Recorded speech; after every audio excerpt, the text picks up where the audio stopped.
അരുവിക്കര ഉപതെരഞ്ഞെടുപ്പിൽ വിജയിച്ച UDF സ്ഥാനാർത്ഥി KS ശബരിനാഥൻ MLA സത്യപ്രതിജ്ഞ ചെയ്തു. നിയമസഭാ സ്പീക്കർക്ക് മുൻപാകെയാണ് സത്യപ്രതിജ്ഞ ചെയ്തത്. ഈ നിയമസഭയിലെ ഏറ്റവും പ്രായം കുറഞ്ഞ MLA ആണ് ശബരിനാഥൻ. ചോദ്യോത്തരവേള അവസാനിച്ചതിന് പിന്നാലെ നിയമസഭാ സെക്രട്ടറി സത്യപ്രതിജ്ഞയ്ക്കായി ശബരിനാഥിനെ ക്ഷണിച്ചു.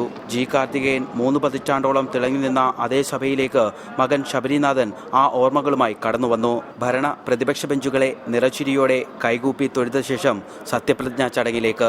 ശബരിനാഥൻ KS ആയ ഞാൻ നിയമസഭയിലെ ഒരു അംഗമായി തിരഞ്ഞെടുക്കപ്പെട്ടിരിക്കുന്നതിനാൽ നിയമം വഴി സ്ഥാപിതമായ ഭാരതത്തിൻ്റെ ഭരണഘടനയോട് ഞാൻ നിർവ്യാജമായ വിശ്വസ്തതയും കൂറും പുലർത്തുമെന്നും ഞാൻ ഭാരതത്തിൻ്റെ പരമാധികാരവും അഖണ്ഡതയും നിലനിർത്തുമെന്നും ഞാൻ ഏറ്റെടുക്കുവാൻ പോകുന്ന കർത്തവ്യം ഞാൻ വിശ്വസ്തയോടുകൂടി നിർവഹിക്കുമെന്നും ദൈവത്തിൻ്റെ നാമത്തിൽ സത്യം ചെയ്യുന്നു.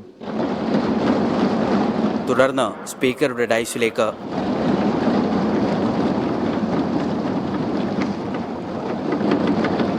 സീറ്റിലേക്ക് പോയ ശബരിനാഥിനെ ഭരണപക്ഷ അംഗങ്ങൾ ആശംസകളുമായി പൊതിഞ്ഞു. സ്പീക്കർക്ക് ഇടപെടേണ്ടി വന്നു ശബരിക്ക് സീറ്റിലേക്ക് പോകാൻ. ആറാം നിരയിൽ മുസ്ലിം ലീഗ് MLA ആയ ഉമ്മർ മാസ്റ്റർക്കൊപ്പമാണ് ശബരിനാഥിന് സീറ്റ് അനുവദിച്ചത്. ശബരിനാഥിന്റെ സത്യപ്രതിജ്ഞാ ചടങ്ങ് അമ്മ സുലേഖ ടീച്ചറും മറ്റു കുടുംബാംഗങ്ങളും നിയമസഭയുടെ സന്ദർശക ഗാലറിയിലിരുന്ന് വീക്ഷിച്ചു. റിപ്പോർട്ടർ, തിരുവനന്തപുരം.